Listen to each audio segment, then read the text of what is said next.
આ વાત અવશ્ય યાદ રાખો. મારે દુઃખમાંથી પણ ફાયદો લેતા શીખવાનું છે.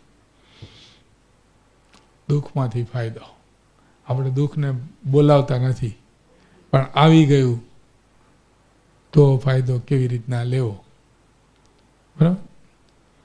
દુઃખ બોલાવવાનું તો નથી અને બોલાવતાય નથી કોઈ, પણ છતાંય આવે છે. દરેકના જીવનમાં દુઃખ આવે છે.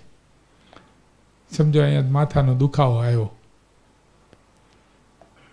એટલે શું વિચારવું કે ભાઈ આ દુખાવો છે ને, અહીંયા દુખે છે ને, એટલે અહીંયાથી છે ને મારો ધોધમાર પાપ નીકળે છે. શું? ધોધમાર પાપ નીકળે છે, એટલે મારા પાપોની નિર્જરા થઈ રહી છે, મારો ફાયદો થઈ રહ્યો છે.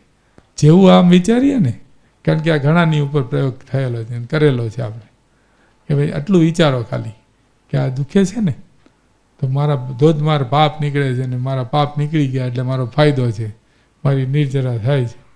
અડધું તો દુઃખ, અડધું તો માથું દુખવાનું એમને મટી જાય, અને થોડી વાર વધારે વાર કરો ને તો કદાચ આખું મટી જાય. અને નહીં મટે ને તો એ ડિસ્ટર્બ કરવાનું તો બંધ કરી દેશે.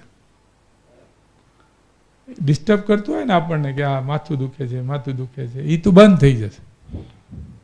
એટલે સાચી સમજણથી શું થાય એ ખબર પડે છે કે સાચી સમજણ શું છે, તો કે એ મારા પાપ નીકળી રહ્યા છે એટલે મારો ફાયદો છે. એટલે મારો એટલે કોનો? તો કે આત્માનો. કારણ કે આ બધી વાત આપણે આત્માની કરીએ છીએ, શરીરની રીતે નહીં. બરાબર?